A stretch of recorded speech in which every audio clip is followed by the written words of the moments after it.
Super N, primeiras notícias. Ô Leonardo, pra gente começar, o que as famílias têm que fazer, aquelas que tiveram trabalhadores envolvidos nessa tragédia, eventualmente trabalhadores mortos também, que a gente sabe que obviamente tem que ter alguma indenização em torno disso. O que essas famílias devem fazer? Olha, nesse primeiro momento a gente tem duas situações. Os trabalhadores que foram identificados e aqueles que ainda não foram identificados. Os trabalhadores identificados têm um caminho natural, que agora é recorrer foi emitida a certidão de óbito, vão recorrer ao INSS buscando seus direitos, vão dar entrada lá no seguro que a Vale tem que fazer para eles, em decorrência da convenção coletiva, e ações cautelares na Justiça do Trabalho para requerer já a liberação de valores, ações requerendo danos morais, danos materiais, mas a gente tem a situação dos que não foram identificados, que é a mais alarmante no momento. Com relação a esses não identificados, primeiro a gente vai ter que aguardar o órgão público declarar que as buscas foram encerradas. Para que haja aquela história da morte presumida, isso, né? Isso. A exemplo do que chegou até a acontecer em Mariana com um corpo que nunca foi encontrado, né? Com certeza, também aconteceu naquele acidente da TAM em 2007. Então essa morte presumida, existe um procedimento legal no qual a família entra na justiça, né? Os entes entram na justiça, é declarada por sentença a morte presumida, e isso é registrado no cartório civil, emitida a certidão de óbito, passa a ter o curso das mesmas famílias que já foram identificadas. Logicamente, pelo clamor que existe, creio que o Ministério Público e a própria Justiça vai acelerar esse processo de reconhecimento aí desses óbitos para que as famílias possam receber os seus direitos. E aí são os mesmos direitos. A indenização, dá para mensurar o que seria de indenização num caso desse? Sim, dá para mensurar. Aí a gente vai ter que pegar o valor que o ente falecido recebia de remuneração, calcular a expectativa que ele teria de vida até 75 anos, para se calcular o valor do dano material. E o dano moral será arbitrado pelo juiz. Hoje existe aí a situação dessa reforma trabalhista, que na minha opinião é absurda, que limita o valor dos danos morais a 50 salários, mas os juízes podem sim arbitrar acima de 50 salários, porque inclusive o Supremo Tribunal Federal vai julgar a constitucionalidade do tema. Já existe até jurisprudência nesse sentido? Não, por enquanto é muito novo. Já existem várias decisões, inclusive decisões a favor da reforma, com 50 salários, e contra a reforma. Mas não existe ainda uma jurisprudência firmada, não. Leonardo, e a Associação Brasileira de Vítimas de Acidentes de Trabalho tem uma sede em Belo Horizonte. Essa sede, ela faz atendimento a essas pessoas que eventualmente têm dúvidas sobre o que essas famílias, né, o que receber, o que pedir, por exemplo, de indenização? Sim, inclusive a associação já está acompanhando uma família que reside em Itabira, e ontem nós tivemos inclusive acesso a esse termo de doação da Vale, e nele consta que é um esclarecimento que eu acho interessante para as famílias, que é uma doação, ou seja, esse valor não vai poder ser compensado na indenização, que é muito importante. Esses R$100 mil não se compensa na indenização, realmente é uma doação.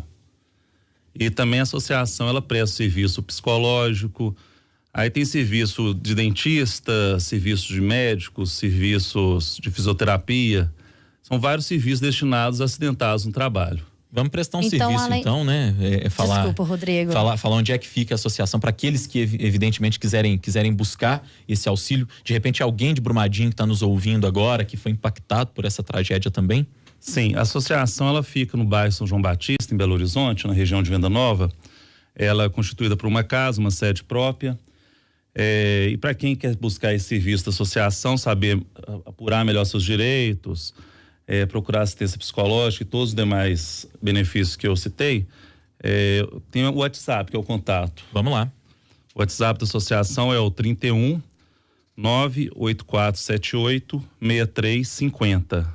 Lá, assim, nesse contato, você consegue apurar melhor os detalhes. Então, quem quiser entrar em contato com a Associação Brasileira de Vítimas de Acidentes de Trabalho, pode entrar em contato pelo WhatsApp, que é o 31 98478 6350. E o senhor falou agora há pouco sobre essa doação que a Vale classifica, assim, de R$100 mil, né, a essas vítimas da tragédia em Brumadinho. O senhor falou que realmente é uma doação, então, para que o nosso ouvinte possa entender, além desses R$100 mil, as famílias e as vítimas têm direito ainda a uma indenização. Sim. Esse valor é distinto. Sim. Acho que seria cabível até um exemplo de valores. Por exemplo, hoje um familiar que recebe R$5 mil, um falecido que recebia R$5.000 em média. A gente faz o seguinte cálculo, a gente multiplica por 14, considerando 13º e férias, que ele receberia normalmente, e multiplica pela expectativa de vida dele. Ou seja, seriam R$70.000 por ano, em média, que ele receberia, vezes a expectativa de vida de uma pessoa que faleceu com 35 anos, com muitos casos nesse acidente da Vale. A gente estaria falando de uma indenização em torno de 2.800.000 por danos materiais e os danos morais que têm que ser arbitrados pelo juiz. E nesses casos, as pessoas conseguem receber valores assim mesmo, Leonardo? Ou há acordos? Como é que fica a experiência de vocês? O que mostra nesse sentido? Na minha experiência como advogado, eu dificilmente faço acordo, porque não vale a pena fazer o acordo. A família, no meu entender, tem que receber o valor total, porque aquilo ali vai ter que abarcar a despesa de praticamente toda uma vida. Perdeu o ente que pagava as despesas dentro de casa. Fora a questão moral, só estou falando da questão material aqui. E creio que seja o momento, até mesmo dos deputados, dos políticos envolvidos na situação, brigarem para que essa situação seja paga na integralidade, para a gente não ter sentenças divergentes, que mandam constituir capital, que mandam pagar valores inferiores.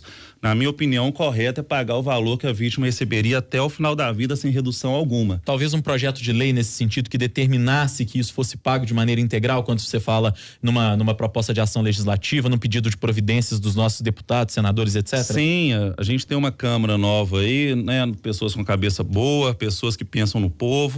Então, justamente, vamos pegar esse acidente da Vale para tratar esse assunto do acidente de trabalho, que até então vinha sendo tratado de uma forma sem tanta importância, com muita importância, porque o acidente de trabalho acaba com uma vida, acaba com a família. Não é simplesmente o prejuízo da Vale. A Vale vai passar isso aí, daqui a 2 anos o valor de mercado dela volta.